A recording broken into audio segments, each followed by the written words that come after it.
I was the all-time leading scorer at Richmond High School, all-time leading steals and assists. Sports was my life. But along the way, I met some very good people when I was in college, and they just showed me a different way. From the neighborhood I came from, all the people who had all the nice things basically was doing things on the other side of the law. And once I got a chance to get some exposure outside of my little small world, I started to see other people with the same thing. I'm going, I kind of like to be like that guy.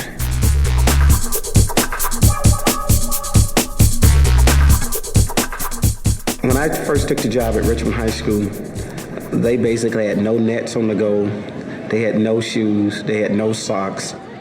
50% of all the student athletes who entered Richmond High School never graduated.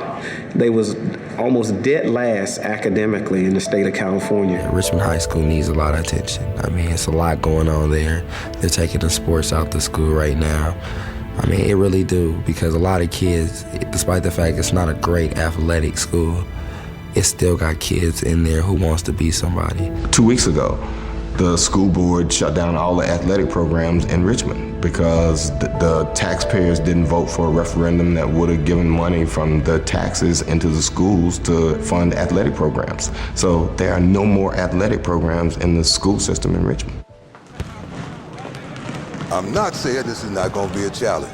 So I was coming back to the old gym, and I thought I was going to get this warm welcome because my name is on the All-American board. And the kid was just like, please, you're dressed in a suit and tie? Still holds records for scoring, assists, steals. You look like a preacher. Are you some preacher man or some shit? Because God ain't going to do you no good in this neighborhood. Oh, I live in this neighborhood, sir.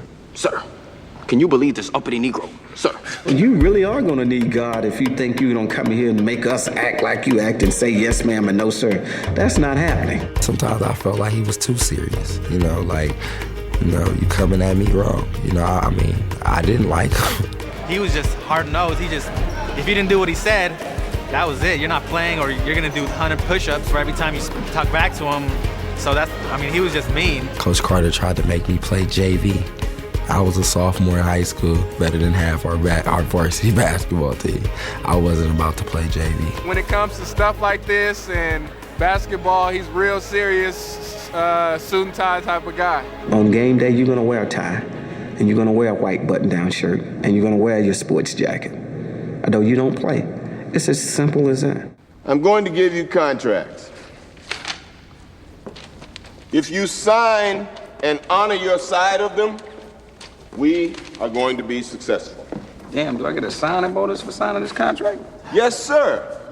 You get to become a winner. When I first seen the contract, I was like, I'm not signing this. What are you gonna do for me? Are you gonna go to war for me?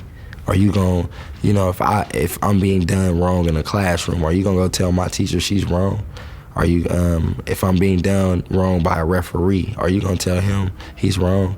If a fan threw a punch at me, are you gonna be the coach to come over there and help me, or are you gonna be the coach to sit there and just watch? Each player signed a contract with me, personal contract, and their parent had to sign it also. And so out of the 10 things on that contract for student athletes, only one of them related to basketball. Just one thing. Everything else was academic goals and personal goals they wanted to achieve. Is there anybody else who's not feeling this contract? Unfortunately, 3 of the best kids in our program walked out of the gym, never played for me. I don't do high school contracts. Tell us when you need the real bonus. I will do that, sir. They would walk by me and they go, when you want to win, call us. I said, I will call you when I need you. I never made the call. There goes our 2 leading scorers from last season, man. Then I guess we'll have new leading scorers this season, huh? My dad took the Richmond job over at Richmond, and I just happened to be on campus one day, and they had the All-American blankets out, and then they had the record books out or whatnot. And I was just looking through them or whatnot, and my dad was the last McDonald's All-American that went there, and he was also the all-time leading scorer, assists, and steals record leader. So when I went home that night, it was like, I can go to this school, and, be with my friends, be comfortable, or I I can go to this school and do something great, something that hasn't been done in, 25 years. 20-year contract, sir. I've amended that contract. You require your players to maintain a 2.3 grade point average. I've committed to maintaining a 3.5. He sat there himself, restructured my contract, withdrew himself from private school, called Richmond High, enrolled himself in Richmond High, and that night when I came home, he had took care of all the particulars. The second page is a letter you need to sign that confirms my withdrawal from St. Francis. They know I'm leaving. What? You withdrew from St. Francis? I called Richmond. They expect me there in the morning. I had worked many hours to improve not only my standard of living, but my son's standard of living. And so we could at that time afford to live on the other side of the tracks, per se, and go to a better school. And, like any other parent, I wanted the best education for my son. All I want to do is play for you. If I'm one of the top students at Richmond, one of the top in the whole school, and I have great SATs, I can go to any college in the country. I'm asking you to trust me. And he's just like, Dad, all we need is your signature on this. And if I don't, I keep over a 3.5, then you have the right to do whatever you have to do. Okay. Part of growing up is making your own decisions and living with the consequences. I got punished the same way anybody else would. If I was late to practice, I had to run too. I had to do push-ups too. I got yelled at too. To have the love he has with Damian, about being around him, spending a lot of time with him, has taught me a little bit about what I need to have on my son.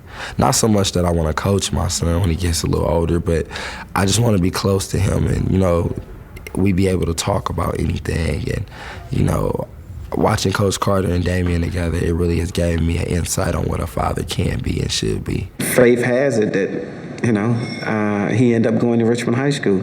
I ended up being the coach, and he ended up breaking all of my records that I had set years ago.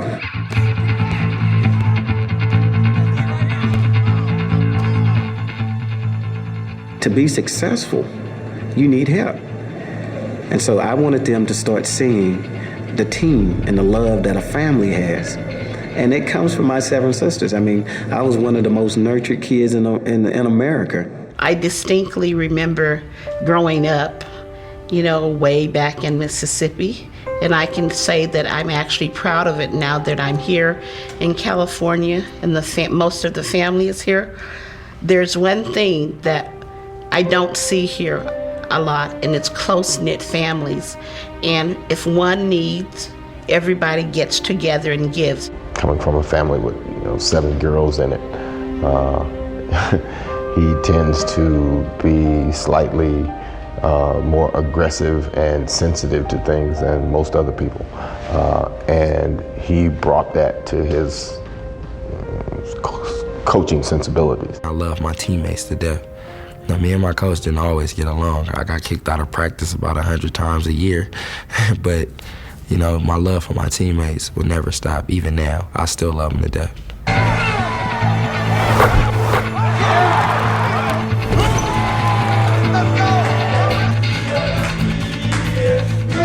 Our kids was just riding on cloud 9.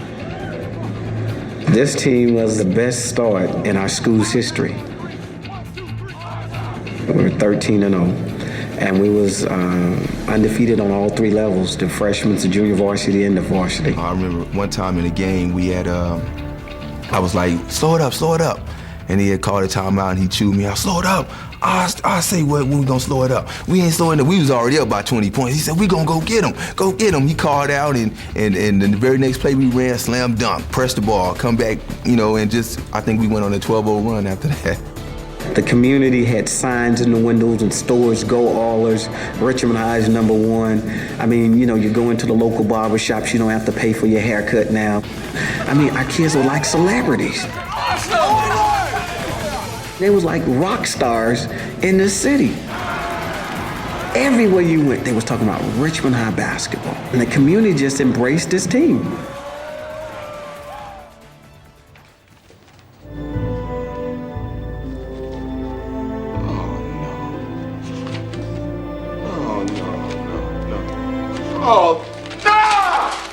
The day we got locked out the gym, me and a teammate of mine walked to the gym like we would normally do for practice. We seen chains on the door, and we seen a note saying we're all Richmond High basketball players to the library. So I'm thinking in my mind, what the heck does he want to talk about now? You know, like, I'm tired of hearing you talk. And he said, we're locked out the gym. Now I'm thinking in my mind, like, who you think you is, the NBA commissioner? News reporters running up to us, oh, how do you feel? How do you feel? You know, was your grade point average up?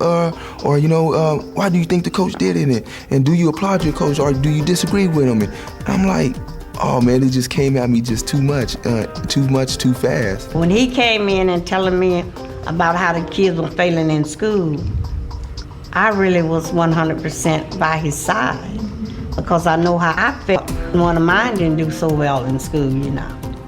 Of course, I treat them a little different, but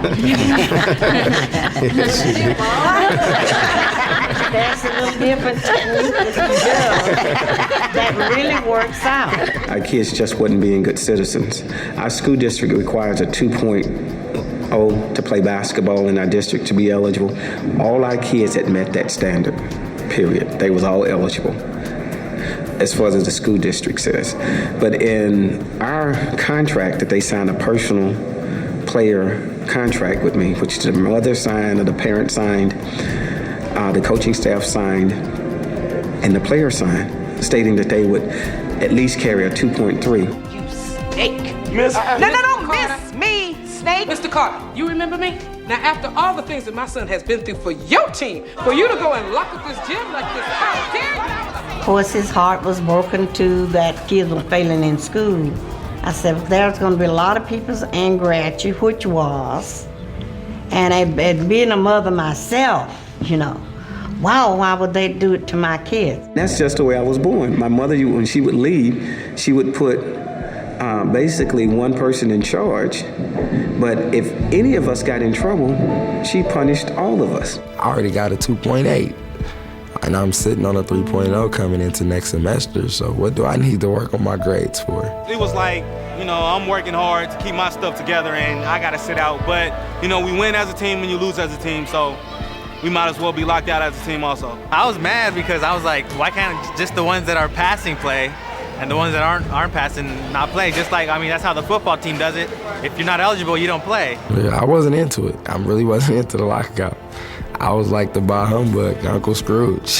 Dixon was the maddest player. I mean, he was just pissed off like crazy because, I mean, that's what we live for, the game. We live for game day. I was prepared to forfeit the entire season, period. Because we've had so many kids athletically to grow up in Richmond and all the inner cities. And 65% of all inner city kids think they're going to play some type of professional sport. And I've seen those broken dreams from my friends, from people who went before me. And I'm just thinking, I want more for these kids. When the coach has a higher standard for academics than the school board, we have a problem. College. That's a viable option for all of you. But you have to perform in the classroom to have that chance. You have to have a vision. I would tell people, I said, if you're looking for your kid to go to pro, I'm the wrong coach. But if you're looking for your kid to get into college, I can help them get into college. Even a lot of guys my age or whatnot, you know, they kind of put school to the back burner, you know, and that everybody doesn't make the NBA or the NFL. And they don't understand that. You know, it's like, I'm gonna make it, and if I don't make it, then life is over. But it's not like that. As coaches, the game is not about us. It's about the kids. And they were going, are you crazy? They said, you're going to lose your job, basically. You're going to lose your job. You have an undefeated team. You're going to win state. And you're going to mess it all up. And the parents were the bigger problem because they thought that now their kid could go directly from high school to pro. I have scouts coming to watch my boy play. These boys are 16 and 0. This whole school, this whole community is behind this team. Everybody goes to every game. Basketball's the only thing that these boys have got. Now, are we going to let Carter come in here and take that away from them? I don't think so. I would have been fired, but the the following morning, I was on the Today Show with Katie Couric. So now this story is national. And our own governor didn't even know that at the time, when one of his aides said, he was in Washington, D.C. at the time, it was Governor Gray Davis, he was at a governor's conference or something, and he said, you hear about this great story that happened, this coach locked this undefeated team out in Richmond because of their grades. And he thought they was talking about Richmond, Virginia, because it was so cool. And he went, no, he's in your state. And so, by the way, the governor did come back when the kids earned their way back on the court. Governor Gray Davis came to our first game. What I found most interesting about the lockout was that he really didn't have the support of the so-called educators. I mean, the board voted to end the lockout, and by and large, the parents of the kids were aghast and against what he was doing. And, you know, it really made for strange bedfellows. It really made for an interesting examination of kind of what everybody was about. The governor, Gray Davis, used the lockout as a photo op, and he came down and he put his arm around Coach Carter and he talked about, you know, we need more heroes in our inner cities like Coach Carter. And Rush Limbaugh embraced Coach Carter. The media frenzy was extraordinary. I mean, he's still a media hero in the Bay Area 5 years later. So today I want to open our 5th year anniversary, and thank you all for being here. And I'm just going to moderate this event and help it move along so that our student athletes and young men can get on the court. So, with no further ado. Good afternoon, everyone. When the lockout happened, I was the one sitting in the back. I didn't want to be in nobody's camera. When they're in the room doing the library stuff, I'm sitting at the library door just because I had to be there, looking like I don't want to be here. I don't, you know, but now I guess you could say we're able to talk. We're able to have a decent conversation and actually talk as grown men instead of I don't like you and you don't like me. But I guess you could say we don't like each other because we're too much alike. The 5 young men who are sitting at this table here, they are the reason that we are here, to celebrate their success. I am now at Occidental College in Los Angeles, and after I graduate, I want to go to medical school and become a cardiologist. Right now I'm at Cal, and after that I want to go to medical school and practice optometry. I play for ABA team, American Basketball Association, team called the Las Vegas Rattlers. I got an associate's degree in business. I'm moved on to University of New Orleans. I'm majoring in hotel, restaurants, and tourism. I'm currently going to Humboldt State. I'm transferring to San Francisco State. I'm going to get my degree in sociology. 1, 2, 3. I'm gonna test you guys' memory at this time. Oh Lord! We're gonna start off in Candy. We're gonna start off in Candy and run motion. These boys that you hear about, Courtney Anderson, Wayne Oliver, Chris Gibson, Damian Carter, Marvin Miranda. When you hear these kids' names being mentioned in Richmond, you're going to see them on city council seats. You're going to see them as doctors. You're going to see them as lawyers. And you know what? In the beginning of all this, sir, people would say, Coach, you shouldn't set those type of expectations for those kids because they're going to fail. 5 years later, I'm able to say, you know what? All of them are succeeding. And that's a very good thing.